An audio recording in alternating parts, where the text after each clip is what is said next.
Hello everybody, welcome to Webinar Wednesday. My name is Martijn Lofvers. I'm the Chief Trendwatcher of Supply Chain Media. I'm also the Editor-in-Chief of Supply Chain Movement. That's a European quarterly magazine, but also a bi-weekly newsletter. A huge LinkedIn group, I think over 50,000 members already. And I'm also the architect of the IT subway map. So I will be moderating the next 60 minutes live webinar, and we'll talk about supply chain risk management, hot topic because of Trump and tariffs. We will discuss it, but we move on beyond all these kind of topics. So I have with me three experts on this. So next to me, you see me on the left-hand side, David Shillingford, from co-founder of Everstream. So and Everstream has a background of DHL Resilience 360. But you also have a background as a captain in the British Army, haven't you, David? Yes, indeed. Yeah, a different time most days. But it's also related to risk management in that capacity?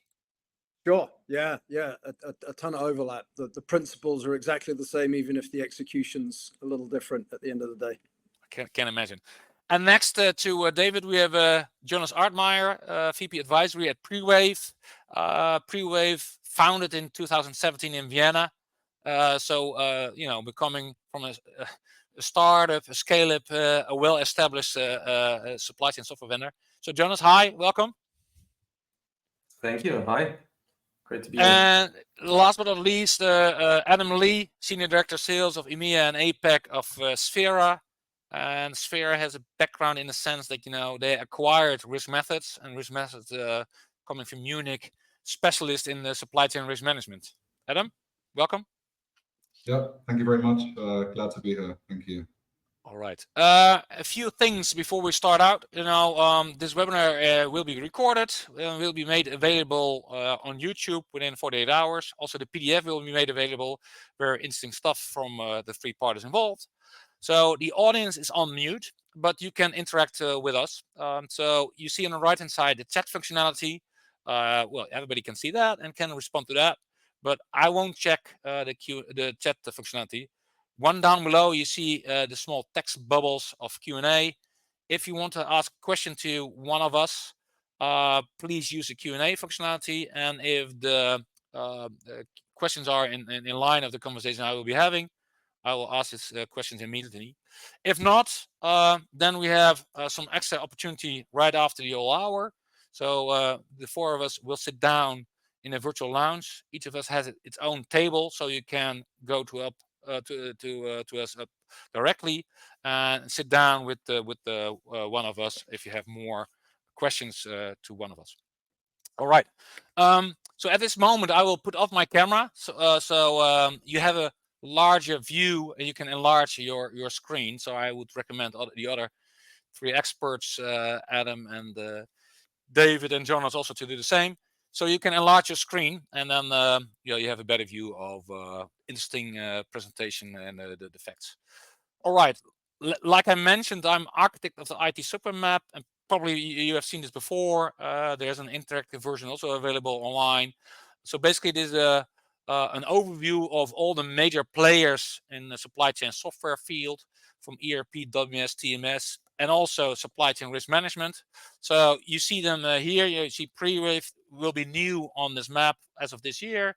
Sphera already there, but will be expanded because they have also a sustainability offering. And Everstream is a specialist in this case, and available on this map and positioned as such. And maybe it's good to mention here that you see all kind of players. If you look at the subway map on WMS, TMS, and ERP, SNOP, you name it, there are a lot. But in the field of supply chain risk management, there are not that many. And Jonas, I think Gartner is looking into it to create a magic quadrant in this field. Yes, that's correct. So not sure how much we can share, but we're expecting first magic quadrant for supplier risk. And I think let's take a look at many vendors that are at least having a certain solution in the area of risk management. I mean, you know, all the big ones, SAP, Ariba, and so on, all they have risk modules. Yeah. But of course, the question is where they will be ranked in the Magic Quadrant if it's purely about supplier risk management. Yeah, and we will talk about different kind of supply risk and the different kind of solutions, etc. later on. First, you know, I want to address, you know, the elephant in the room. You know, what our CEOs are talking about. This is an overview of IoT analytics. They scrape it every quarter, and basically they scrape all the quarterly earning calls and the transcripts, and they create this view out of it. So on the upper right, you see the most mentioned topics mentioned by the CFO, CEOs in the quarterly earning calls. So those are Fortune 500 companies. And what is of interest is that, you know, since COVID, since 2020, supply chain was on the right-hand side. So this was quite often mentioned in this kind of earning calls. What you see right now in yellow, you know, CEOs talk about a lot about AI. That's the yellow marked in different kind of version, Gen AI, chatbots, and AI as such. Climate is also out there, but maybe that's fading away a bit. I think, you know, this quarter is definitely about tariffs and Trump. So you see the U.S. presidential race was upper left, but I think that Trump as such will be moved over to the right. So this is what the CEOs are talking about. But, you know, looking in supply chain context, we talk about supply chain risk. That's the topic of the hour. And we have seen, and I have the slides already since 2020, and it has evolved. So I mentioned here 3 or 4 black swans. Started out with COVID in 2020, lockdown, shortages, bullwhips. You can read it. And then in 2 years later, war in Ukraine happened. All kind of ripple effects impacting the supply chain. Gas supply, etc. Gaza, 1.5 years ago, Red Sea blockage, etc. Also leading to cost inflation and all kind of bullwhips. CSRD is out there. Why? Because the publicly traded companies in the EU, they are all aware of that. Maybe it will be postponed to some extent, but in Europe there are 55,000 companies impacted by CSRD regulations this year or the next. And getting back to ripple effects, interesting story, and maybe Adam can reflect on that. But interesting thing is, you know, we have published about it in December 2019. Arco, that's a manufacturer of tractors. With the help of risk methods, they found out something is happening in Wuhan. And then in January 2020, the board decided we have to buy all the capacity and reserve it because something is happening in China and we want to make sure that we can produce on and on. So basically, and then COVID happened in February 2020, and all the OEM car manufacturers, the German ones, have to shut down the factories. And Arco was able to produce, and basically most of their components were the similar ones the OEM automotive companies needed. So that's a well-known story, and that's already proven the value of supply chain risk management solution. Adrian, something to add from your side from Sphera?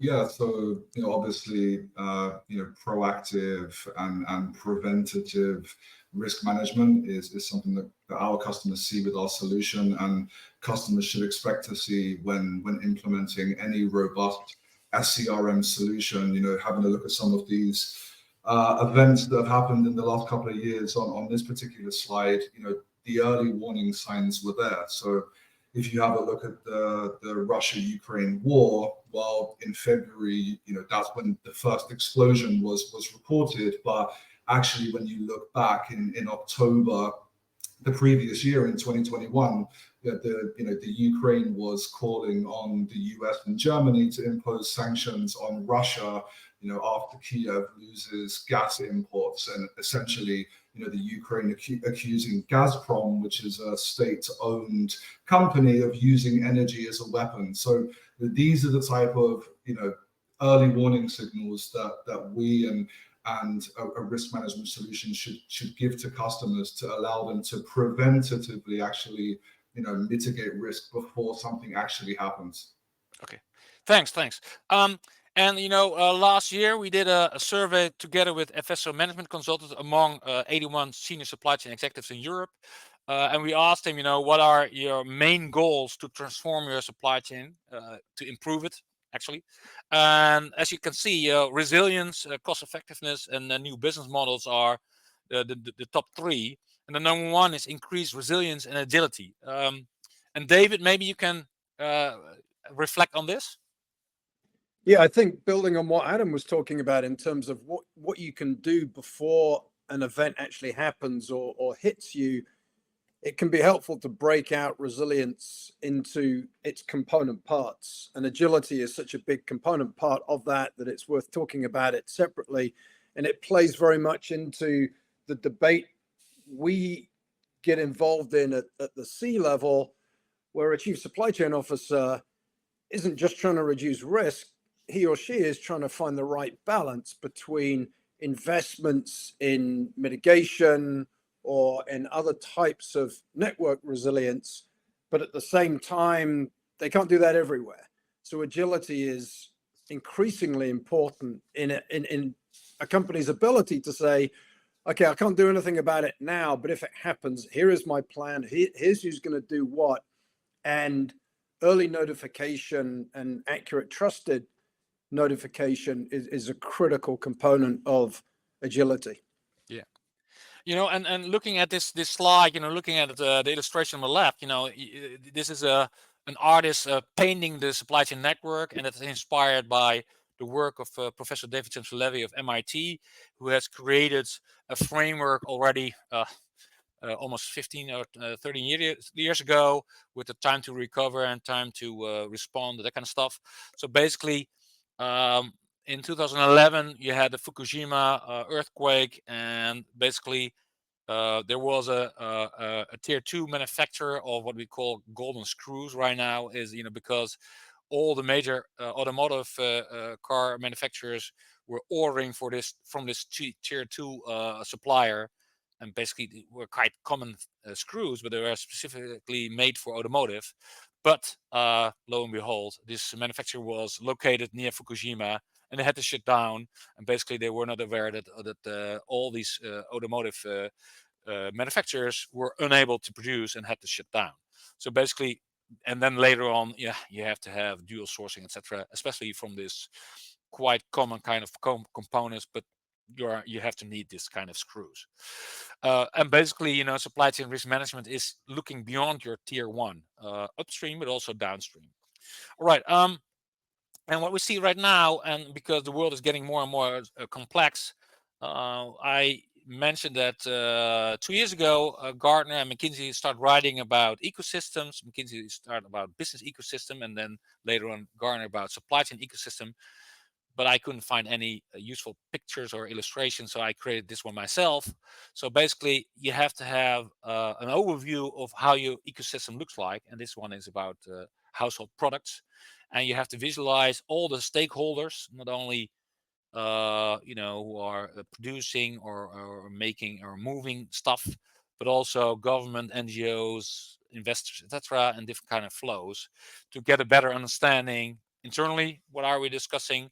But also externally with your partners, and also to look at the adjacent ecosystem. Jonas, if you look at this kind of ecosystems, what is your reflection on this? I mean, household products is a very good example for it, because I think there are so many stakeholders, especially if you're in the B2C business and so on. It's even more important to combine these topics of risk management, resilience in the supply chain, because you have a quite complex supply chain, as you have electronic components in your products.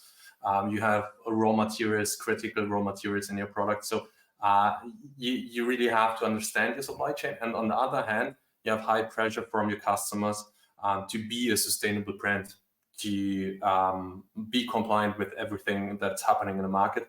So I think household products is a very good example for that.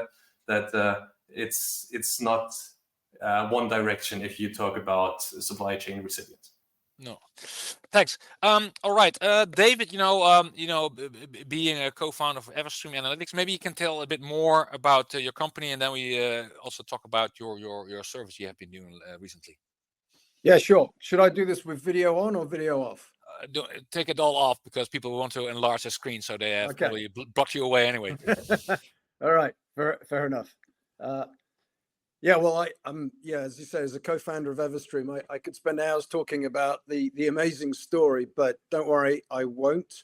You asked for a sort of profile of Everstream, so what I'm doing here is just calling out a few of the things that I think are most important about Everstream, particularly as we think about what we're delivering and how we're delivering it and how it's different. I would describe Everstream much more as a data and analytics company than I would as a software company. I mean, we obviously build and use a lot of software to deliver the insights, and that's critical. But I think at the heart of success with supply chain risk management is data and analytics. Mm-hmm. So we've been around for 17 years. That's important because that's an enormous amount of historical data, not just the events themselves, but the impact of those events.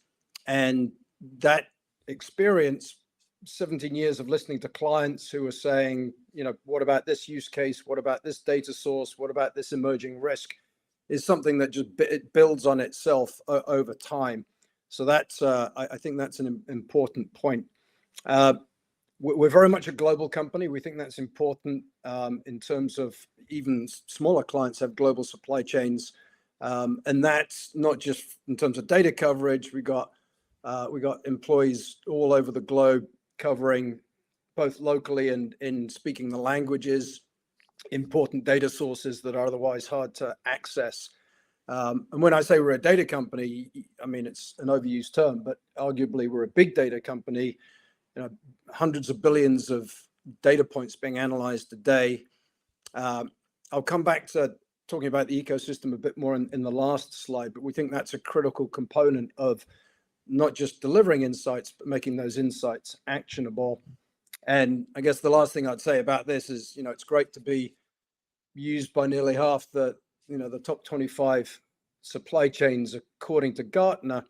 But Schneider Electric, who's number one, we're able to deliver the same insights to a company that is, a small company. So it's sometimes you talk about the Gartner top 25 and smaller companies say, well, what about me? But it's the same insights. It's, it's plug and play for a number of the applications. Go on. No, I was wondering, this 128 billion data points. What kind of data points are you talking about? So there's two sides to that. One side is what I would describe as network data. Yep. The other side is what I would describe as risk data. So the biggest volumes there really on the network side is the discovery and analysis of sub-tier suppliers. So that we're looking at billions and billions of supply chain transactions and resolving that down into individual companies and entities and the interactions between them as part of building out companies' sub-tier supply networks. And the other side of it is on the risk side. Some risks are very data dense, others not so much. So weather and climate is very data dense. That's a big part of the processing that we're doing on a daily basis. Maybe to extend on the weather part, maybe you can explain a bit more what's in the latest risk report from Everstream. Wow, that's a good transition. I didn't. Very good. The risk report. I'm not going to go into a ton of detail because obviously people can read the report themselves. I think a couple of things I'd call out from the report. One is that when we talk about risk and different types of risk, the context is really important because it helps you get to the so what. Because at the end of the day, that every company we speak to says, well, this is all very well, but so what? And if we if we think about weather and climate risk, and we have an in-house weather and climate team with a ton of experience, and they're very good at getting to the so what. And when you think about flood risk as an example, that is something that certain things don't change much, like the topography that has a big impact. The surface that changes. Is it more or less able to absorb water? But the big change there is as the air gets warmer, it is able to absorb more moisture. Therefore, storms are increasingly dropping more and more precipitation. And so that's something that is unlike, that's more a gray rhino perhaps than a black swan. It's inevitable. We know it's going to get worse. And the impact of that is very significant, because if you're in 3 foot of floodwater, that production facility isn't operational and may not be for some time. And it's that's a risk that we can predict pretty accurately quite a long way out, and refine that as storms develop and approach. So to me, the United States being the number one of flooding incidents by country in 2024, I think that's quite remarkable. Is it because you have more data, or is it really hitting the US more than, say, India? Well, it's a good question. I think you also have to look at a report and say, well, if we don't have 100% of the data, to what extent is there a skew there? And we're always looking as much as we can to normalize our analytics across that dimension. But it certainly makes sense when you think about 2 things. One is the increase in severe weather across the United States. That has been a remarkable increase in the last few years. And also the size of the company and the density of industrial activity, particularly around the Gulf. So it makes sense, and it's certainly something our clients are very, very focused on. Even if it's upstream of them, and it's petroleum goods that are being imported or processed in and around the Gulf. Yeah. So and by the way, in Western Europe, in Germany, for example, you see more and more floodings happening and that kind of stuff. But yes, the Porsche, the Porsche example, that was pretty dramatic. Yeah. And talk about materials and labor violation. Maybe you can extend a bit on that. Yeah, I'll just make a couple of points here that I think are important. One is just building on what we were just discussing. A large category when it comes to commodities is agricultural commodities. So that is not for every client, but for a lot of clients, even if they're further downstream from ag commodities, is a significant concern as we look at more severe weather, drought, and other types of climate change. And so we've actually built a dynamic model that goes out beyond 50 years, because people are starting to assess their networks around climate risk. The other thing I'd say about commodities, and this is not just ag, this is mining as well, is that it is increasingly becoming a geopolitical lever. We're going to see, we've seen that this week in China's response to the US tariffs. We will see that more and more as different countries try and create or obtain leverage in their access to certain raw materials, particularly around rare earth metals. So I think that's both, thinking about climate, thinking about geopolitics, thinking about tariffs. There are a lot of intersections here. Back to your chart, where all of these things are connected, and how they're connected is really important. Yeah, and the labor violations, that's also important to mention, because I think with the tariff war going on, that will also get into play somehow. Yeah, the way in which particularly the US is going to be, and the Uyghur Forced Labor Prevention Act is a good example of this. The level of enforcement of different laws is a critical component when our clients are thinking about levels of risk, and reputational risk, depending on the company and the type of violation, is something that companies are spending a lot of time thinking about. And I won't spend a ton of time on that. I'll just say that when we talk to our clients about it, we try and get them to think about the gap between what they reasonably can do and what it is that they are actually doing. And that's different from perfection. Yeah. All right. Before we move on to the supply chain risk management functionality, Adam, we also mentioned later on, Sphera has also created a supply chain risk report 2025. Of interest, I think, about the financial health of suppliers is one concern? Yeah, so maybe I can make a few comments. Yeah, definitely, financial risk and just generally the financial health of suppliers continue to deteriorate. I think, bankruptcy declarations are up, I think 48%, force majeures are up 61% in the last year. Other things to consider that we're seeing is just risks related to product performance, facility issues, product recalls, supplier site relocations. So these are some of the areas that we see as trends and risks that continue to persist. Okay. Thanks. And later on, I have a link to both reports, and you can read more about that. David, getting back to you, maybe you can explain a bit more about the different kind of functionality in supply chain risk management. Yeah, sure. This is a relatively high-level slide, and really, reflects what Adam was saying about the fundamentals of supply chain risk management. So I'm not really going to focus on workflows. I want to focus on the data and the analytics, because I think the things that companies get right or get wrong revolve around these three things. And I'm going to use the word nexus, which is normally used in the context of regulatory compliance. But when I talk about this, the right at the center of success is being able to understand the nexus between an asset and a risk. So I'm going to talk about the assets first, then I'm going to talk about the risks. The assets, when Everstream I don't really like the word mapping because it really undersells the complexity of this, but when Everstream's mapping a client supply chain, it is necessary to do this by location, and it's critical that that is accurate, the actual warehouse or port or supplier location.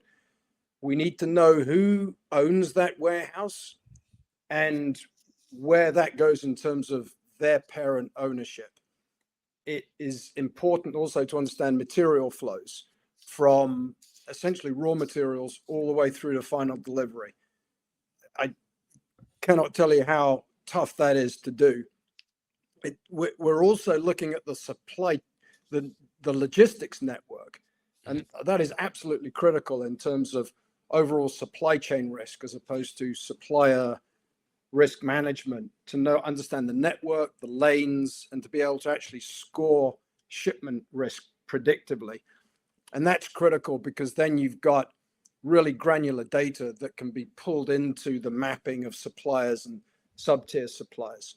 And I'll spend 10 seconds on the sub-tier mapping because there's a lot of different ways of doing that. And our belief is that long term, and it's a journey, is to build this from the outside in, as well as the traditional way of going from tier one suppliers to tier two suppliers. And we've mined billions and billions of supply chain transactions, some of them publicly available, some of them are proprietary, to build a map of the global supply chain. It's not complete, but we've gone a long way down that. And then we can start applying filters based on knowing who a client's supplier is, what the bill of materials is, to start to build out that sub-tier map for suppliers. And the analysis, before we start thinking about risks, the analysis in terms of the importance of different parts of that supply chain and where there is risk concentration, where you might have a sole source supplier, or you might have a number of different sub-tier suppliers relying upon a single sub-tier supplier for input. So that the mapping and analyzing the data intensity of that, the need for humans, the need for expertise, and big AI applications around things like entity resolution are critical for success. The second bit around assess and mitigate, I won't spend a ton of time on that because I think people understand what that is and how it is done. Again, data quality is critical there, to be able to understand every type of risk at a particular supplier, or related to a material, or related to a particular location or lane or network, all the things in the network that's been built out. And to be able to do that in a way that is preemptive, is predictive, and is looking across all risks. And no single company has everything.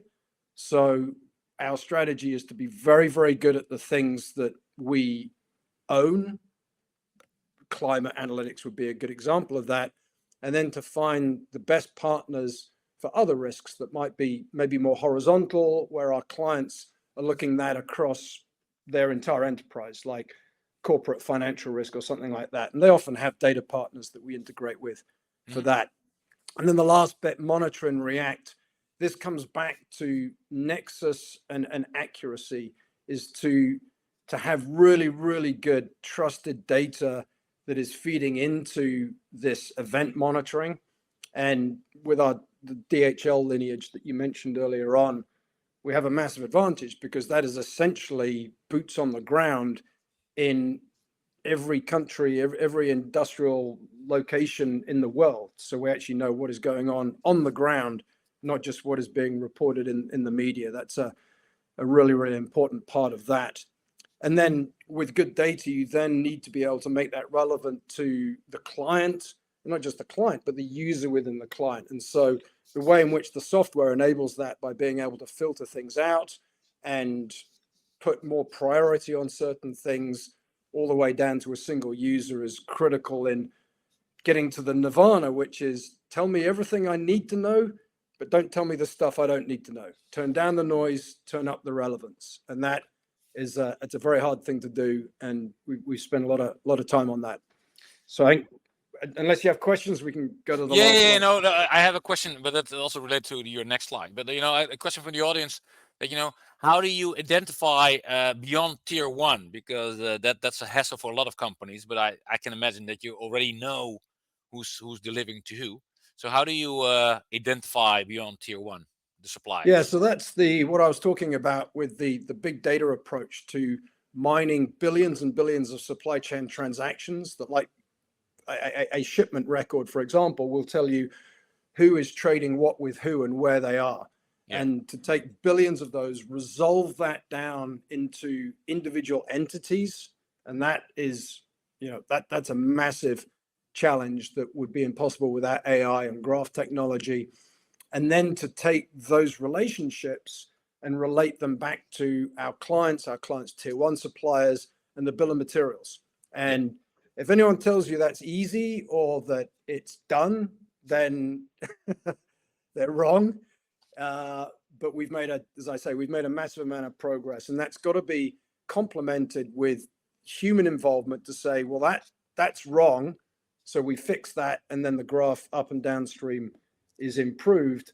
And also to pair that with the traditional approach of asking suppliers certain questions. And what this allows you to do is, rather than sending a big survey once a year, you can ask specific questions to the right supplier at the right time. Call it intelligent audit, call it whatever you want. But it's a two-pronged approach. It's combining the traditional with the new big data approach. Okay, clear. Maybe you mentioned it briefly, but maybe you can talk about how this is all being used in the day-to-day business. Sure. So the principle here is really there's two sides to this. One side is where our data and insights are being used inside another platform that our client is using to manage their supply chain. The other side of it is the more traditional supply chain risk management approach that we prefer to call supply chain continuity, where the supply chain risk management team, the center of excellence, is tasked with ensuring that goods continue to flow, which allows revenue to continue to flow. So that supply chain continuity under the make circle, that's really the core of what I have been talking about, where you're understanding time to recover, time to survive, product at risk, and you're making adjustments as you go along, being able to ensure that there's continuity of the flow of materials and product. And compliance is an increasingly important part of that, because non-compliance can become an operational risk beyond the fines. Yeah. But the core of compliance success still comes down to nexus. It still comes down to accurate mapping, understanding the flow of goods. and whether the law, both in terms of the region and the material or the specific company, what exactly that means for our client and for their trading partners. And then beyond that, as you sort of move upstream and downstream from that, if you look downstream, our clients injecting, or we're injecting our risk insights into things like their transportation management systems so that they can risk adjust. They can take risk into account when they are planning their logistics networks, their lanes, and their shipments. And then you go upstream, and what is critical here is for the risk insights to be embedded into our clients' platforms and processes where they already are, where their eyeballs are, where decisions are made, where actions are being taken, so that when a chief supply chain officer is trying to balance cost and risk, they're looking at it all together, so that risk is part of planning, it's part of S&OP, it's part of supplier onboarding, supplier selection, and it's not being done out on its own where it's no longer relevant to the supply chain itself. And when that is done, and you can see some of our clients at the bottom there, all of these activities are being done by one or more of them. In some cases, they're doing all of these. They've embedded risk end to end in their supply chains. And people quite often stop me on this slide and they go, "Wait, Google, can't they do this on their own?" And they were on stage with us at Gartner a few years back, and someone actually asked them that question, and they said, "Well, yeah, we could, but we choose not to because A, we've got other things that we want to work on, and B, these guys have already built it." So it's that was it was good to hear. Yeah, and the main business is selling ads, by the way. Anyway, so Jonas, maybe you can elaborate more about this interesting view of the different kind of level, how it builds up, because I think that we have to, where to start and how to expand. So maybe you can expand on this. Sure. I mean, it's not an easy job to go after David here. He explained it already quite well, the approach of the risk management, and we have a similar understanding. I mean, what he mentioned, and I can completely agree with this, is more complexity in the supply chain, the more need for an AI-driven approach. So for our super intelligence is needed. If you go deep into the supply chain to tier 2, tier 3, tier 4, tier 5, this is not possible doing it in an Excel spreadsheet. I mean, on average, we identify 200 to 400 tier 2 suppliers for every tier 1 supplier you have. And the same on the tier 2 for the tier 3 and so on. So this really multiplies up and to millions of suppliers if you go deep in the supply chain. So you have a high requirement on the left-hand side, you see it, for these AI algorithms. But on the other hand, this is also the thing that adds the most business value to you. So we in Prewave, we always thought, okay, where can we really add value? Where can we have an impact with what we are doing? And that's why we really take our clients on this journey for this multi-tier approach to be leader in supplier risk management. What we have seen, I mean, really strong push in the market was 2020 for us already, when the first discussions about Germany, the Supply Chain Act was coming. Now we're discussing a European Supply Chain Act where companies are responsible for their tier 1, tier 2, tier 3 supplier for their behavior on human rights, environmental issues, and so on. So you have to map your supply chain to a certain degree. You have to monitor your supply chain.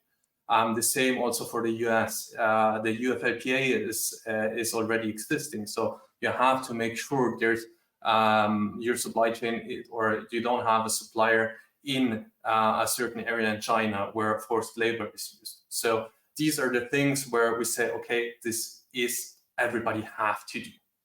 And now for us, the question is just, can you make it efficient? Of course, you can have a sustainability team or a large team sending questionnaires to the suppliers, but this takes a lot of time and a lot of resources. So that's why we took a look at more or less all legislations that are focusing on the supply chains and combining these. So reusing certain processes that we have done for the Supply Chain Act in Germany to the French one, to the European one, to the Canadian one, and just adding to it so that it's not more effort for the client, and of course automate with artificial intelligence. The second step is, of course, David mentioned it already, supplier risk management. There are usually not so many people in companies who are risk managers or who are working with the risk. So what we try to do is to push the information that we have on the sustainability topics, but also overall a supplier risk score, so on environment or natural hazards and so on, everything that can happen into the system the buyer is working every day. So pushing this into an SAP Ariba, into all the processes from supplier onboarding to supplier offboarding, that you always have this awareness of what is the potential risk, what can I do, not only from sustainability perspective, but also from resilience perspective. The third part is, of course, the classical faster time to response. We have seen it, semiconductor crisis, COVID. Our customer want to be the first. They want to have this advantage to be 2 or 3 days before the competition, to place the order first, to work with the suppliers first. It doesn't matter if it's an insolvency or if it's an accident, a fire, or something else. And this is something that we have proven. I mean, we were working on these algorithms since 2012 on the Technical University in Vienna. And we have now a speed lane where we push an alert in less than 10 minutes after it's somewhere publicly available. It can be Chinese sources or local Indian sources or whatever. And we give this information to the customer without generating this noise David mentioned before. So this is really about bringing actionable alerts to our customers. May I ask something about that? I know Risk Method also already for 10 years, and I've been to Munich, and I speaking to the founders, and I know Prewave already quite a few years. I'm thinking about scraping the news. What is the risk about fake news creating alerts you will pick up, or anyone else, that might go into this funnel? Because I think there's getting more and more new noise and fake news around. Is that a hazard? I mean, we started from the beginning to implement certain processes to identify these fake news. So there are certain thresholds that have to be reached. We can identify the sources. So even if you take social media, you identify, is this a Russian bot posting something, or is this coming from a reporter from the New York Times or something like this? So rating different sources. So there are many different steps to identify these fake news. But on the other hand, we give our customers also the opportunity to change perspectives in the system, to also get information on certain rumors that are happening and so on. So that different people in the company are working from different perspectives in the system, because if it's about sustainability, even if it's not true, you want to know that some kind of news are reported about you if it's about human rights, because you have to act anyway. So that's why it's really critical to not reduce everything, but also to just market for the customers, and then our customer can decide what to do with it.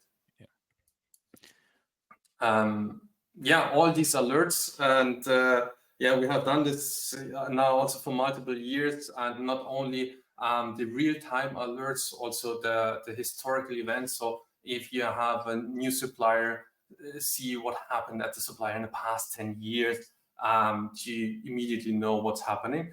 This is another part. But for us, the proactiveness this started, I think, 3 years ago with one of our customers, Hilti, where we decided, okay, where really is the value?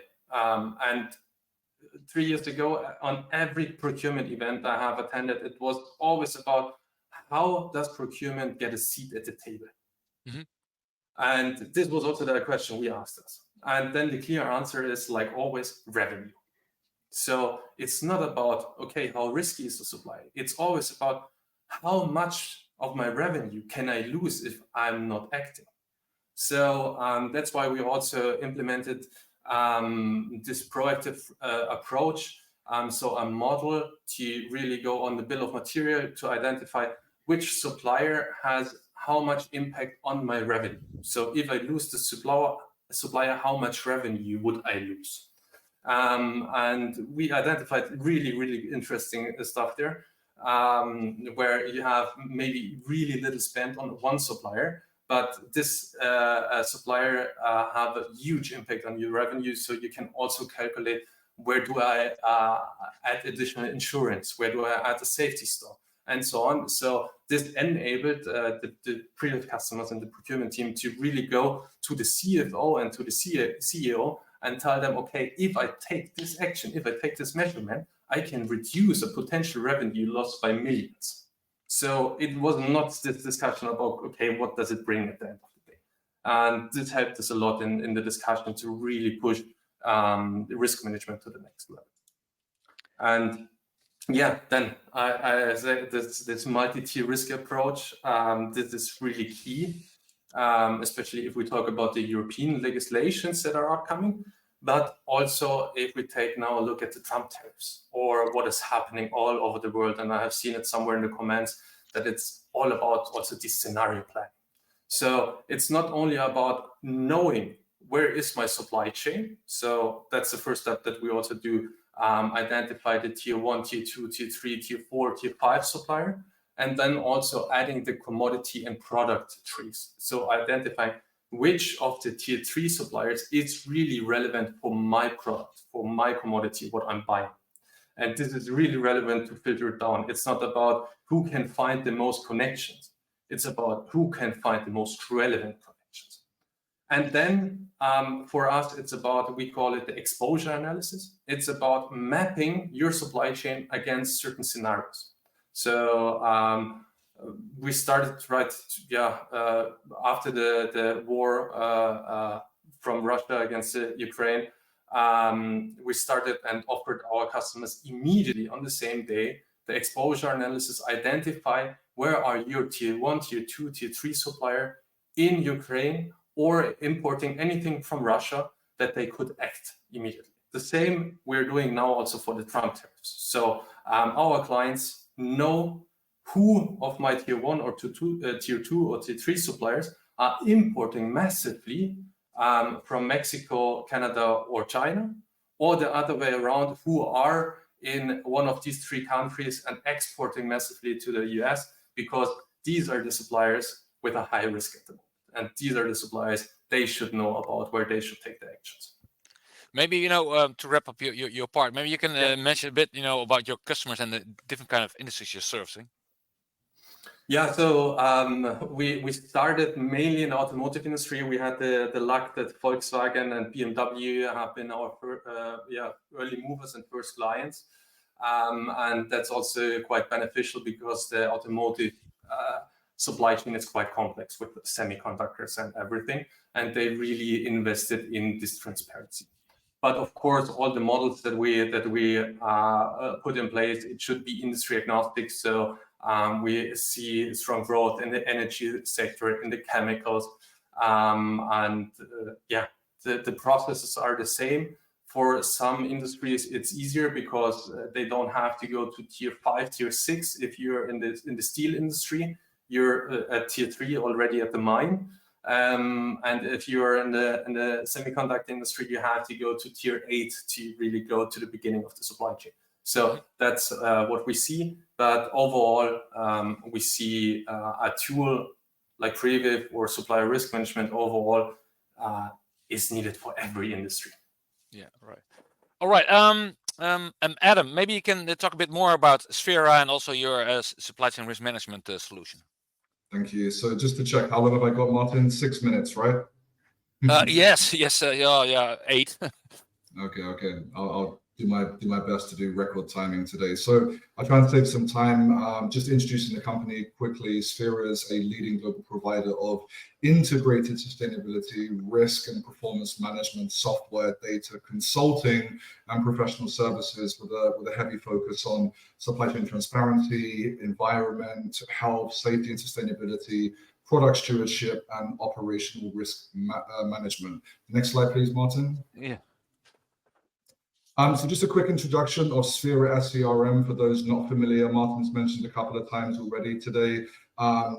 We were formerly known as Risk Methods following the acquisition back in 2022, and is one of the 12 different solutions that Sphera offers. Sphera SCRM is a closed loop system for monitoring the supply networks in real time, identifying, assessing, mitigating all types of risk. And you can see those types of risk on the left-hand side here. So financial, sustainability, compliance, natural disaster, man-made, geopolitical, and cyber risk. And we do this for all the elements in your supply chain. So right-hand side, suppliers, customers, locational transportation hubs, your own sites, countries, and supply paths if you have them. Empowered by AI that goes back 12 years, which translates to market-leading accuracy, is our solution that we can see at the bottom here, underpinned and divided by 7 core modules. So moving from left to right, Risk Radar, we create a digital twin of your entire supply chain, allowing you to identify all the threats within your supply chain. We then have Impact Analyzer, allowing you to assess that risk further and understand the impact of an event that's happened. Action Planner helps you prevent risk by taking the right steps to mitigate. Subject visibility, obviously we talked about that today. David and Jonas commenting on that. We obviously help our customers discover and monitor sub-tier suppliers as well, further increasing resiliency. Side notes, we have 3 different complementary solutions and approaches here, which includes our new automated N-tier solution.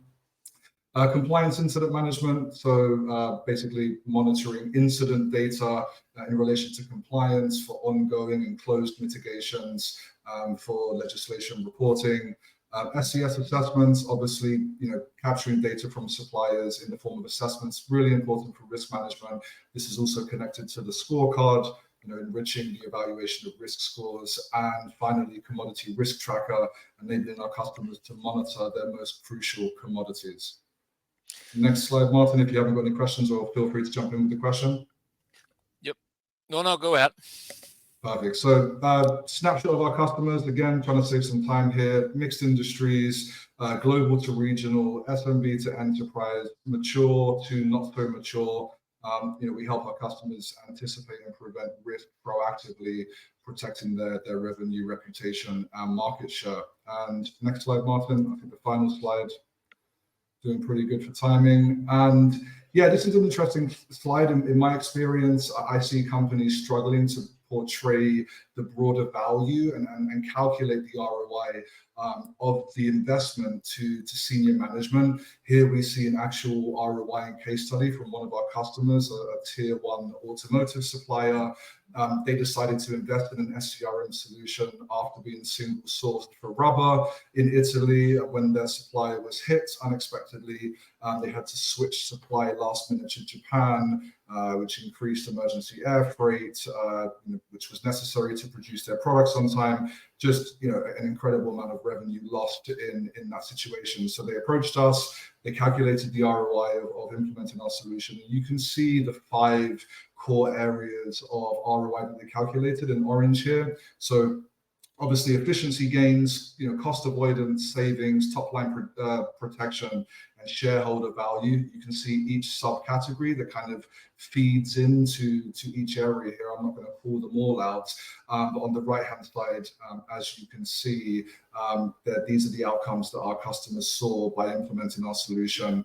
Reducing that emergency air freight cost by 35 million, reaction times improved by 90%, price increases saved 16%. Savings in safety stock, preventing shortfall in revenue, and 2.5% share price loss and underperformance avoided as well. I think I did pretty well for record timing. Martijn. Yes. So Adam, these are interesting figures and an interesting way of calculating your ROI. I think supply chain people have a kind of a difficulty to pitch their needs of some sort of solution, software solution, to the board. My take is the magic words are: I can free up 100 million euro in working capital. Free up, it's already there, it's in your inventory or whatever. So that's the thing. So my recommendation would be: you have here an example, you have some numbers, and please rephrase them in working capital, because that's what the CFO wants to hear. And if cost is fine, but working capital is even better, because if you can free up working capital, you do magic. And I think with this kind of ROI calculations, you can do magic for your CFO. Adam? Yeah, great comment, Martijn. Yeah, I have other slides that do reference that particular phrasing. Very important to be talking the CFO's language. And as well as we're talking about ROI, the cost of inaction is another underutilized metric that should be calculated as well. So we support our customers with ROI calculations. We have white papers that kind of speak to the methodology of the calculation that we have. We really work with our customers to kind of put together those custom business cases. But it's critical, otherwise to the rest of the business that doesn't understand risk, it's a nice to have. When it actually is absolutely critical, you just need to be talking the right language, as you've highlighted, Martijn. All right. So to wrap up, I've come back to my ecosystem visualization. So first, you have to visualize all your stakeholders and the most important flows. But then you have to come up, what are possible disruptions or known disruptions, known unknowns, etc. The gray rhinos, etc. But also, where do you find synergies? Because that's also important. It's not only about the downside, but also the upside. And basically, I mentioned here that's again from David Shillingford from MIT. Time to recover, time to survive. Look it up. These are the phrases into supply chain risk management and network design to be mentioned. All right, we have only 3 minutes time, but there's more. Luckily, right after this, for some more questions directly to the experts. It's a common question now. Here's a question from Paul. Looking at the Everstream clients, they are all 800 LB gorillas. So David and also Adam and Jonas, sorry. David, is it only for the big companies to have a supply chain risk management solution? No, not at all. And it's probably I don't know if it's a mistake, but we tend to display with permission the logos that people are most familiar with, but I think it does risk giving the impression that this is just for big enterprises. But it's absolutely not. As I said earlier on, Schneider Electric uses it. They're number one on the Gartner list. And, we got a small company up and running very quickly last week. They are getting exactly the same monitoring solution that Schneider Electric is getting. They're monitoring thousands rather than tens of thousands of locations, but it's exactly the same risk data and risk intelligence that the small company is benefiting from. Jonas, what's your answer on this? Yes, absolutely. I mean, I think this also only works on a later step if the tier one, the OEM, is using a risk management solution, but for the suppliers, for the smaller companies, mid-market companies, it's beneficial on both hand sides. One is getting rid of the flood of questionnaires they have to answer for their customers, and also using the informations on their suppliers. So they have the benefit, or the most benefit of all, to be honest. Final question, and then we wrap up, and then we go to the virtual lounge. Adam, do you estimate the business exposed of the customer? Are customers who have the info on the business exposed themselves? So what's your take? Sorry, could you repeat the question, Martin? Sorry. Do you estimate the business exposed of the customer in your calculations and your assessment? Okay, so yeah, we definitely take into consideration impact of particular crisis events that have happened, and that does translate to a supplier level as well. Obviously, as part of any robust risk management solution, supplier profiling, holistic risk calculation applied to each supplier profile, is standard and something that we do very well. So yes, for sure. Okay. Thanks. Like I said, we're out of time. So much questions coming in, always at the end.